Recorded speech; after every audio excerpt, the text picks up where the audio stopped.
আমার আব্বা আম্মা, আমার সম্পদ, আমার জীবন আপনার জন্য কোরবান গো নবী।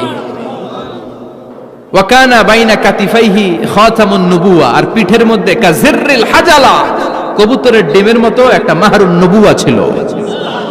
উনি যে শেষ নবী, উনি যে প্রফেট, দ্য লাস্ট মেসেঞ্জার, এটা প্রমাণ আল্লাহ সিল মেরা দিছে বাম দিকের কাঁধে, ডান দিকে না। কোন দিকে? সাহাবারা যারা এটা দেখেছেন তারা বলেছেন যে আমরা দেখেছি এর মধ্যে কিছু চুলও ছিল, একটু লালচে ছিল, একটু উঁচু ছিল। একদিন বিশ্বনবী বললেন, বান্দার কোনো হক আল্লাহ কোনোদিন ছেড়ে দেয় না। আল্লাহর হক আল্লাহ মাফ করে, বান্দার হকের মাফ নাই। যদিও আমি নবী, আমার উপর যদি কোনো হক থাকে বলো, আমি দিয়ে দেব। কোন সাহাবী দাঁড়ায় না। এক সাহাবী দাঁড়িয়ে বললেন, নবী, যুদ্ধের ময়দানে চাবুক চালানোর সময়, লাঠি চালানোর সময় এক কাফেরকে মারতে যে আপনার লাঠির বাড়ি আমার পিঠের মধ্যে পড়েছে। আপনি যেহেতু এই কিসাসটা আদায় করতে চান, আপনার পিঠে আমি লাঠির বাড়ি মেরে এটারে শোধবোধ করে দিতে চাই। সাইয়েদনা ওমরে ফারুক হাতের জামা এরকম পড়তে শুরু করছে, আয় এদিকে আয়, তোরে শোধবোধ করাই। বিশ্বনবী বললেন, ওমর রাখো, এটা বান্দার হক, মিটাতে দাও।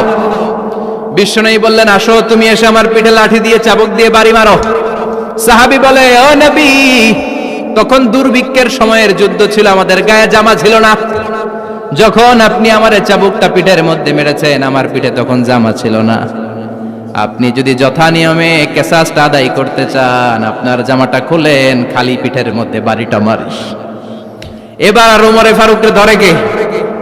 এদিকে আয়, তোরে দেখাইতেছে। বিশ্বনবী বললেন, ওমর থামো, মারতে দাও। বিশ্বনবী উনার জুব্বাটা উপরের দিকে উঠালেন, পিঠের মধ্যে বাড়ি দেওয়ার জন্য ওই সাহাবীকে ডাকলেন। ওই সাহাবী বিশ্বনবীকে পিছন দিক থেকে জড়িয়ে ধরে ওই মোহরে নবুয়তের মধ্যে চুমু দিয়ে ফেলেছে। সাহাবী বললেন, নবী গো, এই নাটক করার জন্য আপনি আমারে মাফ করে দিয়েন। আপনি বিশ্বনবী, উদম গায়ে আপনারে দেখা যায় না, খালি গায়ে আপনারে দেখা যায় না। শুনেছি আপনার পিঠের মধ্যে মোহরে নবুয়ত আছে। অনেক দিনের সাধনা, জল্পনা কল্পনা, আপনার মোহরে নবুয়তে আমার ঠোঁটটা আমি লাগাবো। আপনার মোহরে নবুয়তের মধ্যে আমার ঠোঁটটা লাগিয়ে আমার ঠোঁটটারে আমি জাহান্নাম থেকে পরিত্রাণ করাবো। এজন্য প্ল্যান প্রোগ্রাম করে এতক্ষণ আপনার জামাটা খুলতে বলেছি। আপনার উপরে আমার কোনো হক নাই। আমার আব্বা মা, আমার সম্পদ, আমার জীবন আপনার জন্য কোরবান গো নবী। বিশ্বনবীর পিঠে বাম দিকে খাতামুন নবুওয়া ছিল, মাহরে নবুওয়া। কোন বর্ণনা এসেছে উনি এই মাহরে নবুওয়া দিয়ে পিছন দিকে দেখতেন। বিশ্বনবী যখন নামাজ পড়তেন উনি বলতেন, ইস্তাকিমু ওয়া'তাদিলু ইয়ারহামুকুমুল্লাহ, কাতার সোজা করো, ফাঁকা জায়গা বন্ধ করে দাও, কারণ আমি সামনে যেমনি দেখি পেছনেও তেমনি দেখি। অনেকে বলেন বিশ্বনবী পেছনে দেখতেন এই মাহরে নবুয়তের জায়গাটা দিয়ে। এটা ছিল বিশ্বনবীর behind CC camera, behind close circuit camera. আল্লাহু আকবার। বিশ্বনবী ছাড়া কোন নবীর পিঠে এরকম মাহরে নবুয়া ছিল নাকি? কথা বলেন। এজন্য ওই নবীরে গালি দিলে সহ্য হয়? কথা বলেন, সহ্য হয়? আবিয়াদুল ইবতাইন, বগল ছিল শুভ্র সাদা। আমাদের বগল কি সাদা? দুর্গন্ধ, কুৎসিত, কালো, তাই না? বিশ্বনবীরটা কালো? কথা কন, শুভ্র সাদা। আমরা দোয়া করি এভাবে। বিশ্বনবী মাঝে মাঝে দোয়া করতে করতে বৃষ্টির জন্য যখন দোয়া চাইতেন, আরাফার ময়দানে যখন দোয়া চাইতেন, দোয়া করতে করতে হাতটারে উপরের দিকে করতেন। সবাই এরকম হাত তোলেন, সবাই হাত তোলেন। বিশ্বনবী মাঝে মাঝে আবেগের চোটে এইখান থেকে হাতটা এই জায়গায় নিয়ে যেতেন। সুবহানাল্লাহ। বিশ্বনবী যখন হাত আবেগের চোটে উপরের দিকে উঠাতেন, বিশ্বনবীর বগল দেখা যেত। সাহাবারা বলতেন, হাত্তা ইউরা বায়াদু ইবতাইহি, এই সুযোগে আমরা দেখতাম ওনার বগলটা ধবধবে সাদা, কোনো দাগ ছিল না। মুস্তাওয়াল জাবিন, প্রশস্ত ললাট ছিল। আসাম্মুল আনফ, খাড়া নাক ছিল। বিশ্বনবীর নাক কিন্তু বোচা ছিল না। এরকম চ্যাপটা নাকরে আপনারা কোম্পানিগঞ্জে কি বলেন? চাকমা? কি নাক? হ্যাঁ, বুসা। নাক বুসা বা বোচা। বিশ্বনবীর নাক এই চাকমা স্টাইলে নাক ছিল না, খাড়া ছিল, খাড়া নাক ছিল। সুবহানাল্লাহ পড়ো। মুফাল্লিজুল আসনান, দাঁতগুলো ছিল পরিপাটি। বিশ্বনবীর দাঁতের দিকে তাকালে, বিশ্বনবীর হাসির দিকে তাকালে মনে হতো হাসিতে যেন মুক্তা ঝরে। বিশ্বনবী দেখতে কেমন ছিল আন্দাজ পাচ্ছেন না মোটামুটি? এই চমৎকার দেহটা নিয়ে যখন আয়নার সামনে দাঁড়াতেন, বিশ্বনবী জোস জোস পোজ দিতেন না।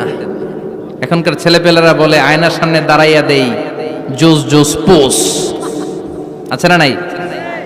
বিশ্বনবী জোস জোস পোজ দিতেন না। বিশ্বনবী আয়নার সামনে দাঁড়িয়ে বলতেন, আল্লাহুম্মা হাসানতা খালকি ফাহসিন খুলুকি। ও আল্লাহ, আমার চেহারাটা যেমনি আপনি সুন্দর বানিয়েছেন, আমার হৃদয়টারেও সুন্দর করে দেন। What a attitude, what an attitude! কি অ্যাটিটিউড ছিল উনার! আমরা আয়নার সামনে সেজে পড়ে দাঁড়ালে চুলকে সাইজ করি, পাং করি, স্টাইল করে ডিজাইন করি। বিশ্বনবী সুন্দর চেহারাটা নিয়ে যখন আয়নার সামনে দাঁড়াতেন বলতেন, আল্লাহ, আমার চেহারাটা যেমনি সাদা, হৃদয়টারও সাদা করে দেন। কিছু মানুষ আছে চেহারা সাদা, হৃদয় কালো, আছে না নাই? কিছু মানুষ আছে চেহারাটা কুচকুচে কালো, অন্তরটা সাদা, এমন মানুষও আছে না নাই? বিশ্বনবীর ভেতরও সাদা, বাহিরও সাদা। সুবহানাল্লাহ। আর এই সুন্দর সাদা দেহ নিয়ে আয়নায় দাঁড়িয়ে পড়তেন, আল্লাহ, চেহারা যেমনি সুন্দর, চরিত্রটাও সুন্দর করে দেয়। এজন্য আয়নার সামনে দাঁড়িয়ে এই দোয়ার দরকার, আছে না নাই? পড়তে রাজি আছেন? মনে থাকবে না মাহফিল শেষ ভুলে যাবেন? মনে থাকবে? আয়নার সামনে আপনি যখন দাঁড়াবেন, আপনার স্ত্রী যখন দাঁড়াবে, আপনার বাচ্চারা যখন দাঁড়াবে, বলে দিবেন, বাবা, আয়নার সামনে দাঁড়ানোর দোয়া পড়ো। কত অসাধারণ দোয়া! পড়েন আওয়াজ করে আমার সাথে, আল্লাহুম্মা হাসানতা খালকি ফাহসিন খুলুকি। আল্লাহুম্মা হাসানতা খালকি ফাহসিন খুলুকি। এর মানে, আল্লাহ, আমার চেহারাটা করেছো সুন্দর, আমার আচরণ, আমার চরিত্রটাও সুন্দর করে দাও। চিৎকার করে পড়েন আমিন। তাহলে বিশ্বনবীর ব্যাপারে তিনটা কথা আমরা শুনবো বলেছিলাম, প্রথমটা শুনে ফেলেছি। মানে উনি দেখতে কেমন ছিল, উনি দেখতে কেমন ছিল, এর মধ্যে আমাদের আমলের কিছু নাই, শুধু বর্ণনা করা আর শোনা আর বিশ্বনবীকে ভালোবাসা, ঠিক কিনা? কারণ উনার না খাড়া, আমার তো খাড়া নাও হইতে পারে। উনি সুন্দর, আমি তো শ্যামলা হইতে পারি, কারণ এটা আল্লাহর দেয়া পরীক্ষা, ঠিক কিনা? দ্বিতীয় পয়েন্ট থেকে আমাদের আমল শুরু। দ্বিতীয় পয়েন্ট ছিল বিশ্বনবীর আচরণগত বৈশিষ্ট্য। আমার নবীর বিহেভিয়ার কেমন ছিল, কন্ডাক্ট সিস্টেম কেমন ছিল, ম্যানার কেমন ছিল, মানুষের সাথে কমিউনিকেশনটা কেমন ছিল, ব্যবহারিক জীবনটা কেমন ছিল, এগুলো আমল করার দরকার, আছে না নাই? কষ্ট হচ্ছে? কষ্ট হচ্ছে? মনোযোগ আছে তো? মনোযোগ আছে না গেছে? আমরা এবার শুনবো বিশ্বনবীর আচরণ কেমন ছিল। বিশ্বনবী যখন রাস্তা দিয়ে হাঁটতেন, ইয়ামশি হাউনান, বিনয়ের সাথে হাঁটতেন। ইয়ামশি হাউনান, রহমানের বান্দারাও বিনয়ের সাথে রাস্তা দিয়ে হাঁটে, ঠিক কিনা? ওয়া ইবাদুর রাহমানিল্লাযীনা ইয়ামশুনা আলাল আরদি হাওনান ওয়া ইযা খাতাবাহুমুল জাহিলুনা ক্বালু সালামা। রহমানের বান্দারা যখন রাস্তা দিয়ে হাঁটে, বিনয়ের সাথে হাঁটে, তারা অহংকার প্রদর্শন করে না, মানুষের সাথে বিনয়ের সাথে রাস্তা দিয়ে হাঁটে। এজন্য রাস্তা দিয়ে যখন হাঁটবো, বিনয়ের সাথে হাঁটবো। রাজি আছেন তো? নাকি অহংকার প্রদর্শন করে হাঁটবেন? বিশেষ করে যুবকেরা, 3-4 জন যুবক একসাথে হলে রাস্তায় ওদের আর কারো হুঁশ জ্ঞান থাকে না, পুরো দুনিয়াটাই মনে হয় দুনিয়াটাই আমার, আছে না নাই? না, মুরব্বীকেও সম্মান করবা, মহিলাদেরকে সম্মান করবা, তোমার জায়গায় তুমি হাঁটবা, ভদ্রভাবে হাঁটবা। ভদ্রভাবে হাঁটার দরকার, আছে না নাই? উনি মুরব্বী, একদিন উনিও তোমার মতো যুবক ছিল, ঠিক কিনা? এই যে আমার কালো দাড়ি, আজীবন কালো থাকবে? কথা বলেন। উনার সাদা দাড়ি, ছোটবেলায় মনে সাদা দাড়ি নিয়ে আসছিল না? হ্যাঁ, উনিও একদিন তাগড়া যুবক ছিল। উনিও কোম্পানিগঞ্জ বাজারে দাঁড়ালে লোকজন তাকিয়ে থাকতো, ঠিক কিনা? তার মানে রং ধরা যৌবন জং ধরে শেষ। যৌবন সব সময় থাকে না, সার্টেন একটা পিরিয়ডের জন্য আল্লাহ দিয়েছে। এজন্য যুবক ভাইরা, তোমাদের রক্ত গরম, তোমাদেরকে বিনয়ী হতে হবে বেশি, ঠিক কিনা? রাজি আছো তো সবাই? বিশ্বনবী বিনয়ের সাথে হাঁটতেন। ওয়াকানা ইয়াতাবাসসাম, সবসময় মুচকি হাসতেন। কি করতেন? মুচকি হাসেন তো আপনারা? হাসেন না? মুচকি হাসবেন, কারণ মুচকি হাসতে পয়সা লাগে না। লাগে? মুচকি হাসি দেন তো একটা। এই যে সবার এখন মুচকি হাসি, পয়সা লাগছে? কথা কন। তাবাসসুমুকা ফি ওয়াজহি আখিকা সাদাকা, you would smile to your brother, it's a charity. তুমি তোমার ভাইয়ের দিকে তাকিয়ে যে মুস্কি হাসবে, এত সদকা দেওয়ার সওয়াব হয়ে যাবে। বিশ্বনবী সব সময় মুচকি হাসতেন। হাসি তিন ধরনের, তাবাসসুম, দিহক, কাহকাহা। কাহকাহা মানে অট্ট হাসি, আলিফ লাইলার দত্তরা যেমন হাসি দেয় ওই হাসি। এটা নামাজের মধ্যে কেউ দিলে নামাজও শেষ, ওযুও। আর দিহক, হালকা আওয়াজে হাসি, সামান্য দাঁত দেখা যায় মাঝে মাঝে বিশ্বনবী মজা করে এরকম হাসি দিতেন, কিন্তু সব সময় বিশ্বনবীর ঠোঁটের মধ্যে মুচকি হাসি লেগেই থাকতো। তাহলে আমরা বিনয়ের সাথে হাঁটবো, নাম্বার 1। নাম্বার 2, সবসময় মুচকি হাসবো। রাজি আছেন? ঘরে যেই স্ত্রীকে একটা মুচকি হাসি দিবেন, আজকে রাতেই দিবেন, যেই একটা মুচকি হাসি। রাজি আছেন? হ্যাঁ, ভালোবাসা বাড়াই দিবে কে? কথা কয় না। ভালোবাসার কথা আসলে আওয়াজ কমে যায়। ভালোবাসার কথাও কোরআনে আছে না নাই? আল্লাহু আকবার। আল্লাহ দাম্পত্য জীবনের ভালোবাসা তুমি বাড়িয়ে দাও। ইদাল তাফাতা ইলতাফাতা জামিআন। এই দুই একজন ওঠা বসা করতেছে কেন? ওঠা বসা করা যাবে না, বসেন। আর অল্প কয়েক মিনিট কথা বলবো। এখানে তো অনেক বিশৃঙ্খলা, আমি তো বলতেছি না কিছু, অনেক বিশৃঙ্খল হয়ে গেছে মাহফিলটা। ওঠা বসা করা যাবে না, বসেন। 2-4 মিনিট কথা বলে আমরা একসাথে বিদায় নিব। কারণ এই মাহফিলগুলোর একটা সৌন্দর্য আছে, আপনি ওঠা বসা করলে সৌন্দর্যটা নষ্ট হয়। আপনি কি মনে করছেন শুধু এই মিডিয়া কর্মীরাই ভিডিও করে, ফেরেশতাদের ভিডিও নাই? ওয়া কুল্লা শাইইন আহসাইনাহু ফি ইমামিম মুবিন। ফেরেশতাদের ভিডিও ক্যামেরার নাম ইমামুম মুবিন। সুবহানাল্লাহ পড়েন। এই ইমামুম মুবিন নামক ক্যামকর্ডার, এটা দিয়ে তারা রেকর্ড করে নিয়ে যায়। এজন্য ওঠা বসা করলে এটা সুন্দর লাগবে। কথা বলেন। আর উঠবেন কেউ? আর কয়েক মিনিট কথা বলবো, আমরা কেউ উঠবো না ইনশাআল্লাহ। পড়েন। ইদাল তাফাতা ইলতাফাতা জামিআন। বিশ্বনবীর যদি ডানে বায়ে কোথাও তাকানোর দরকার হতো, উনি আর চোখে তাকাতেন না। অনেকে এইভাবে বসে আছে, ডানে এমনে তাকায়, এমনে আছে না নাই? এইভাবে এমনে তাকায়, আছে না নাই? এইভাবে তাকানো যাবে না। বিশ্বনবী ডানে তাকানোর দরকার হলে ইলতাফাতা জামিআন, অ্যাবাউট টার্ন, ঘুরে যেতেন, ঘুরে এইভাবে তাকাতেন। আবার বায়ে তাকানোর দরকার হলে বুকটা নিয়ে, শরীরটা নিয়ে ঘুরে যেতেন, এইভাবে তাকাতেন। সুবহানাল্লাহ পড়বেন না? আর চোখে তাকানো কি ভালো স্বভাব? বিশ্বনবী ইদাল তাফাতা ইলতাফাতা জামিআন, যেদিকে তাকাবেন ওদিকে ফুল্লি মনোনিবেশ করতেন, তারপরে তাকাতেন। সুবহানাল্লাহ পড়েন। ওয়া কানা মুস্তাহিয়ান, লাজুক ছিলেন, বেশ লাজুক। এখন সমাজে লাজুকতা নাই, লাজ শরম আমরা হারাতে বসেছি, ঠিক কি না? বিশ্বনবী আসাদ্দু হায়াআন মিনাল আযরা ফি খিদরিহা, যেই মেয়েদের বিয়ে হয় নাই, এমন ভার্জিন নারী, কুমারী নারী যারা পর্দার ভেতরে অনেক লাজুক হয়ে বসে থাকে, বিশ্বনবী পর্দার আড়ালে ওই কুমারী নারীদের চাইতেও বেশি লাজুক ছিলেন। এত লাজুক ছিলেন, এত লাজুক ছিলেন, লজ্জা পেলে চেহারাটা বিশ্বনবী লাল হয়ে যেত। ছোট্টবেলায় হালিমাতুস সাদিয়ার বাড়িতে যখন দুধ খেতে গিয়েছিলেন, বিশ্বনবীর দুধমা হালিমাতুস সাদিয়া বলে, এই কুরাইশি মুহাম্মদ ছেলেটাকে কখনো কাঁদতে দেখি নাই। ক্ষুধা লাগলেও কাঁদে না, ব্যথা পেলেও কাঁদে না, শুধু লজ্জাস্থানের জায়গা থেকে কাপড়টা একটু সরে গেলে ছোট্ট মুহাম্মদ চিৎকার দিয়ে ওঠে। কি বুঝে সে? ক্ষুধা লাগলেও কাঁদতো না, ব্যথা পেলেও কাঁদতো না, লজ্জাস্থানের জায়গা থেকে কাপড় সরে গেলে বিশ্বনবী চিৎকার দিয়ে উঠতেন। সুবহানাল্লাহ পড়েন। এজন্য লজ্জা শরমের দরকার আছে না নাই? ইযা লাম তাস্তাহি ফাসনা মা শি'তা। যদি লজ্জা শরম না থাকে, যা মন চায় তাই করতে পারো। এটা আমাদের বাংলাদেশে ব্যাপক। লাজ শরম কিচ্ছু নাই, যে যেটার যোগ্য না সে সেইটা করতে যায়, ঠিক কি না?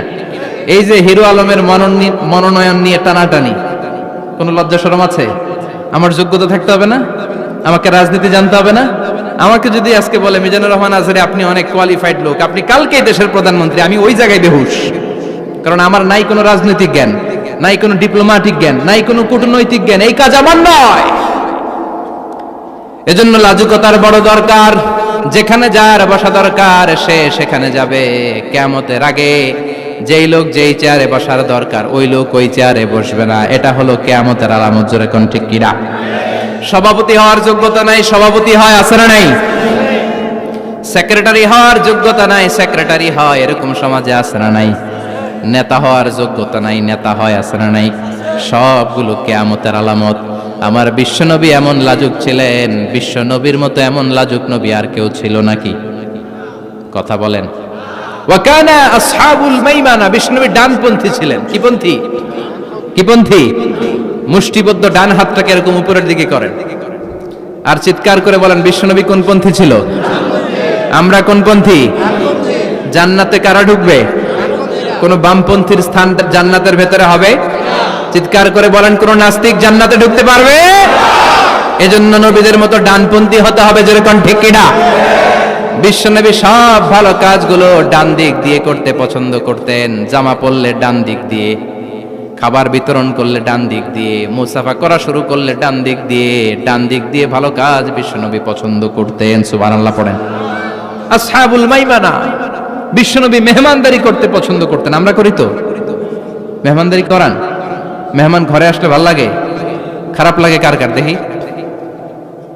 সবার ভালো লাগে, কিন্তু আমরা অনেকে খুশি হই না। মেহমান আসলে নাখোশ হই, নিজেই খাইতে পাই না। মেহমান আইছে কে? খাওয়ামু করতে, খাওন নাই, যেন ও খাওন বানাইছে। খাওন পাঠায় কে? রিজিক দেয় কে? গোটা বিশ্বের সবাই মিলে আমরা একটা চাল বানাতে পারবো নাকি? ওমিয়া চাইনিজ চাউল না, চাইনিজ ডিম না, ওগুলো সবাই পারে, ঠিক কিনা?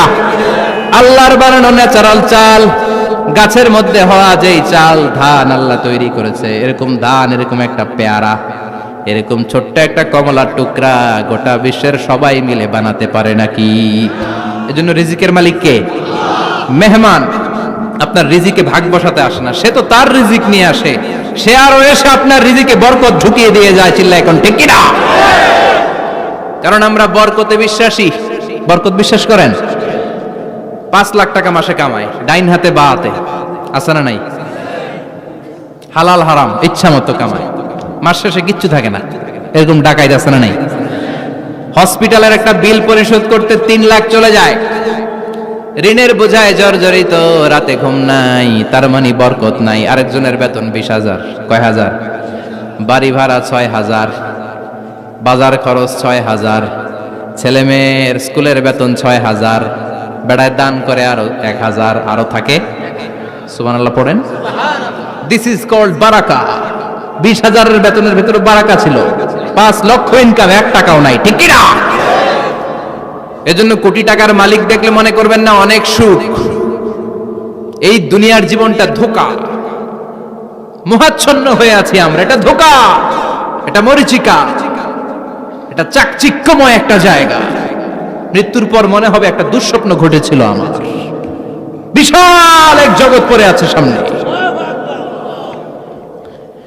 দুনিয়াটাই ধোঁকা, দুনিয়াটাই মোহের জায়গা। আমরা সবাই মোহাচ্ছন্ন হয়ে আছি। দুনিয়ার উদাহরণ হলো 3টা লাশ আর 4টা স্বর্ণের টুকরার সমান। 3 জন যুবক কাজের জন্য বেরিয়েছে, পথিমধ্যে 4টা স্বর্ণের টুকরা পেয়েছে। যুবক কয়টা? স্বর্ণ পাইছে কয়টা? মহা খুশি, খুশিতে বাকবাকুম, 4টা স্বর্ণের বড় বড় টুকরা পাইছে। আমরা আজীবন খেলে বসে খেয়ে যেতে পারবো, কিচ্ছু লাগবে না আমাদের। 3 বন্ধু বলে ভাগ করি, আরেকজন বলে ক্ষুধা লাগছে। একজন যা বাজার থেকে রুটি কিনে নিয়ে আয়, খাওয়ার পরে ভাগ করবো। একজন রুটি কিনতে গেল, শয়তান 2টারে বুঝায়, ওইটারে মারতে পারলে ভাগ বটোয়ারা সহজ হবে। তোরা 2 জন স্বর্ণ 4টা, তুই নিবি 2টা, ও নিবে 2টা। হিসাব সহজ না? 2 বন্ধু প্ল্যান করছে, ওইটারে মাইরা তুই 2টা, আমি 2টা। যেটা রুটি আনতে গেছে প্ল্যান করেছে, রুটির মধ্যে বিষ মিশায় নেই। কি মিশাবো? বিষ। তাহলে বিষ খাওয়া রুটি খেয়ে ওই 2টা শেষ, সব পাবে আমি পাবো। ভাগাভাগির কিছু নাই, সব যাবে আমার কাছে। 4টা স্বর্ণের টুকরার মালিক আমি। রুটির মধ্যে বিষ মেখে নিয়ে এসেছে। ওই 2 বন্ধু প্ল্যান অনুযায়ী ওইটারে ধরে মেরে ফেলছে। এবার মহা খুশি। এক বন্ধু কয়, এবার তো ভাগ বটর আর কিছু নাই, তুই 2টা, আমি 2টা, আগে খাইয়া লইস। আগে খাওয়ার পরে এই 2টাও নাই। 3টা লাশ, 4টা স্বর্ণের টুকরা। এটাই তো দুনিয়ার জীবন, ঠিক কিনা? আসল জীবন কবর থেকে শুরু হবে, কোন ঠিক কিনা? একদিন মাটির ভেতরে হবে ঘরে মন আমার, কেন বাঁধো দালান ঘর রে মন আমার, কেন বাঁধো দালান ঘর। ঠিক কিনা? দুনিয়ার জীবন আসল জীবন না, এটা মরিচিকা, এটা ধোঁকা, এটা মোহ, এটা শয়তানের চাকচিক্য। আসল জীবন কবরের জীবন, আসল জীবন সামনে পড়ে আছে, এজন্য বরকতে বিশ্বাস করি আমরা। ঠিক কিনা?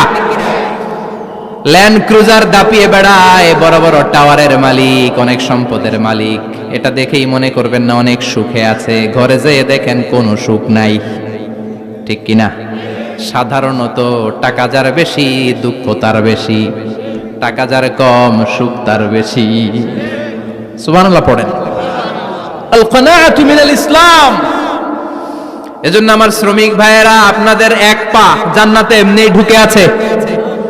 নামাজ পড়বেন, মা বাবার খেদমত করবেন, ইসলামের নিয়মগুলো মানবেন, দ্বিতীয় পাটাও জান্নাতে ঢুকায় দিবে কে?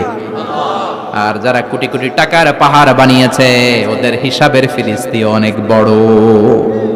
বিশাল বাড়ির মালিক, ল্যান্ড ক্রুজার চালায়, সাবরোলেট চালায়, পোরশে, ফারারে, ল্যাম্বরগিনি চালায়, আছে না নাই?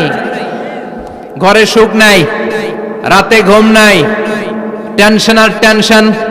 4টা ট্যাবলেট খেয়ে আধা ঘন্টা ঘুমাতে পারে না, এরকম ধনী আছে না নাই? সব ধনীরা আবার এক পাল্লায় মাইপেন না। হালাল পন্থায় মাথার ঘাম পায়ে ফেলে যেই ধনী ব্যবসায়ীরা বড় লোক হয়েছে, ওদের ঘরে ঠিকই শান্তি আছে। তার মানে টাকা যার বেশি, অসুখ তার বেশি, কিচ্ছু খেতে পারে না। দেখবেন ধনীদের খাবারের ডায়েটে থাকে ভেজিটেবলস আইটেম। ঠিক কিনা? এমনি হজম হয় না, আবার ডাক্তারের কাছে গেলে বলে কিচ্ছু খাবেন না, খালি ঘাস খাবেন। কি খাবেন? মানে ভেজিটেবল খাবেন, সবজি খাবেন তো সুস্থ থাকবেন, আছে না নাই? ঘুম নাই, শান্তি নাই। এই যে কোম্পানিগঞ্জ বাজারের যারা কুলি মজুর শ্রমিক, এদের ঘুমে ঝামেলা আছে? কথা বলেন। ধনী পয়সাওয়ালা কোটিপতি, সে ঘুমের ট্যাবলেট খায়। ঘুমের জন্য যে ট্যাবলেট লাগে রিকশাওয়ালা ওইটাই জানে না। ঠিক কিনা?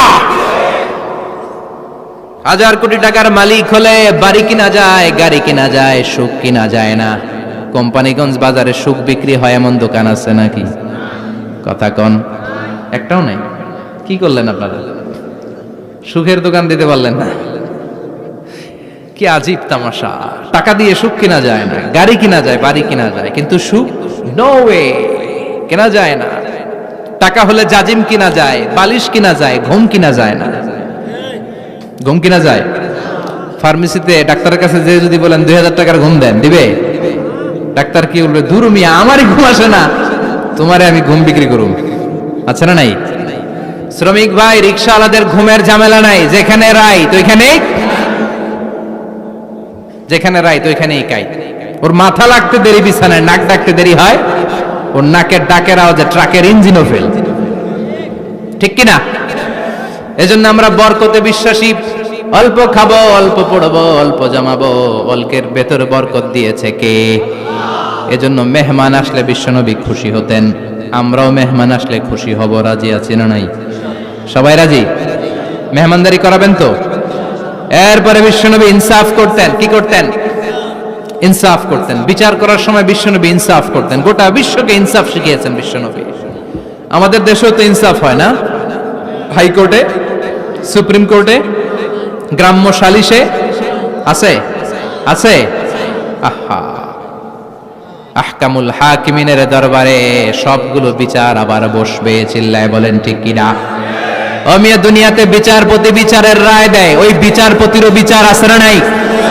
সবচেয়ে বড় বিচারপতির নাম কি? বিশ্বনবী ইনসাফ করে গোটা বিশ্বকে দেখিয়ে গেলেন কেমন করে বিচার করতে হয়। বিশ্বনবীর কাছে কখনো বিচার আসলে বিশ্বনবী দুই পক্ষের কথা শুনে রায় দিতেন। পড়েন সুবহানাল্লাহ। সব সময় দুই পক্ষের কথা শুনে রায়। এখন কি দুই পক্ষকে সমান প্রিভিলেজ দেয়া হয়? কথা বলেন। কারণ কোরআন দিয়ে বিচার হয় না। কোরআন দিয়ে বিচার হোক আমরা চাই কি চাই না? আমার সংসদ ভবনের ভেতরে কোরআনের আইন দিয়ে সংসদ ভবন কায়েম হোক আমরা চাই কি চাই না? সেনাবাহিনীর ভেতরে দরবার হলগুলোতে যখন আলোচনা বসে কোরআন মাঝখানে থাকবে। চিল্লায় বলেন ঠিক কিনা? দেশের সবগুলো ক্যান্টনমেন্টের ভেতরে কোরআন থাকার দরকার আছে না নাই? সবগুলো আদালতের ভেতরে কোরআন থাকার দরকার আছে না নাই? কোরআনের আইন অনুযায়ী আমার দেশের সব নিয়ম কানুন চলবে, আমরা চাই কি চাই না? এই কোরআনের আইনের বিরুদ্ধে যদি কোনো আইন পাশ করা হয়, আমরা ওই আইনের বিরুদ্ধে চিৎকার করে বলেন ঠিক কিনা? আমরা এই কোরআনের জন্য সব বাজি রাখতে রাজি আছি, আমরা জীবন বাজি রাখতে রাজি আছি, আমরা দেহের তাজা রক্ত বিলিয়ে দিতে রাজি আছি, জোরে বলেন ঠিক কিনা? কোরআনের জন্য কে কে ময়দানে থাকতে রাজি আছেন? হাত উঁচু করে আল্লাহর দেখা।